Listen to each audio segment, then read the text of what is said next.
We live in a world that is just absolutely drowning in digital noise. So today, we're going to get into how the math of information itself defines what secrecy even means, and how that entire idea is being turned on its head. I mean, think about it. We are swimming in a constant, overwhelming flood of data. Every single click, every search, every step you take with your phone in your pocket, it's all being turned into bits, creating this digital deluge that's unlike anything in human history. And this brings up a really fascinating question, right?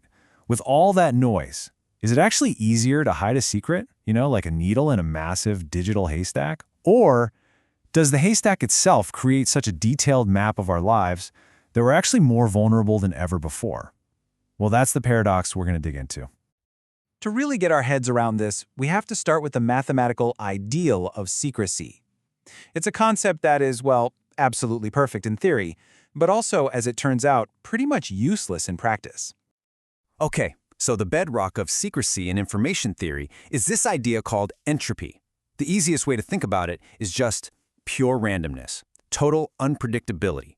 The more entropy you can pack into a cryptographic key, the stronger it is, because it's just that much harder for anyone to guess. It's basically the mathematical measure of surprise. And this really shows you the tension between theory and reality. So on one side, you have this thing called the one-time pad. It uses a key with perfect randomness. It's as long as the message, and you only use it once. From a pure math perspective, it is literally unbreakable. But it's also incredibly impractical for, securing the billions of things we do online every day.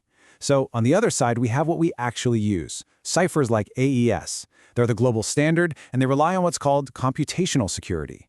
Their keys are practical, they're reusable, but, and this is a big but, if you had enough computing power, maybe a quantum computer down the road, you could break them. We've basically traded perfection for practicality.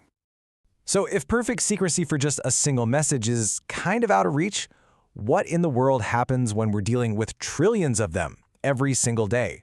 This brings us to the reality of our data-flooded world. Yeah, the author Mark Goodman really captures the sheer scale of this. And we're not just talking about computers and phones anymore. No way. We're talking smartwatches, smart refrigerators, smart cars, this global network of sensors that is constantly collecting data on, well, every part of our existence.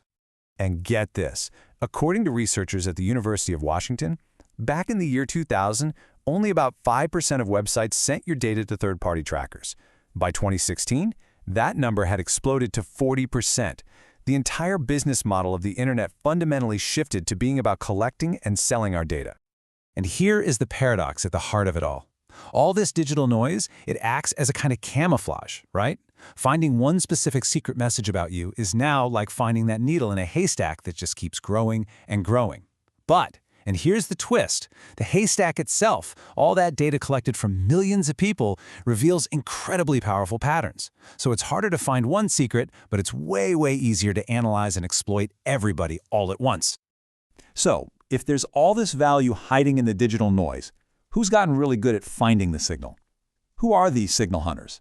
Well, you can pretty much break them down into three main groups. First, you've got corporations. They're looking for what the scholar Shoshana Zuboff calls behavioral surplus.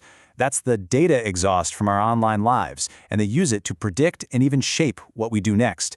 Second, you have governments, like the elite cyber warfare units you read about, who use mass surveillance for intelligence and to stage attacks. And third, of course, you've got criminals, who now use automated crime bots to find and exploit weaknesses on a massive scale. And let's be really clear about the end game here, especially for the corporate side of things. As Zuboff puts it, it's not enough anymore to just automate the flow of information about us.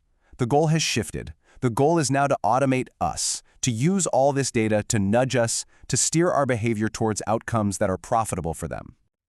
But even in this world of big data and AI, the most valuable signal can still be a human one. The legendary hacker Kevin Mitnick proved this over and over. He didn't need to crack some super complex encryption. He just needed to find one vulnerable person. His method was brilliantly simple. Find an employee, call up pretending to be from tech support, make up some urgent problem, and convince that employee to give him access. He found the signal in the human noise, completely bypassing billions of dollars in tech security. So this all brings us to the new frontier. If we just accept that this flood of data isn't going away, then the biggest security challenge isn't just about hiding in that flood anymore. It's about who gets to control which way the current flows. The security expert Bruce Schneier points to a perfect example of what this control looks like. It's the filter bubble. It's a direct result of someone directing the flow of information. Algorithms decide what you see based on what you've liked before, creating this personalized little reality that can seriously reinforce your beliefs and distort how we all talk to each other. That's a kind of power that comes from managing the current, not from reading a single secret message. And this, right here, is the big takeaway. The old way of thinking about security was all about encrypting content, making a single message unreadable. The new frontier is about controlling the flow. It's about building systems, like how Google uses microservices and trust zones, to create boundaries that limit what an attacker can do even if they manage to get inside one part of the system. It's a huge shift from just protecting the secret to controlling the whole context where the secret lives. So, I'll leave you with a final thought to chew on. As we're all trying to navigate this new world, this ocean of data, we have to ask ourselves a serious question. Who really holds the power? Is it the person who masters the math to protect a single tiny secret? Or is it the one who builds the systems that direct the currents of information for billions of people? The answer to that is going to define what security means in the 21st century.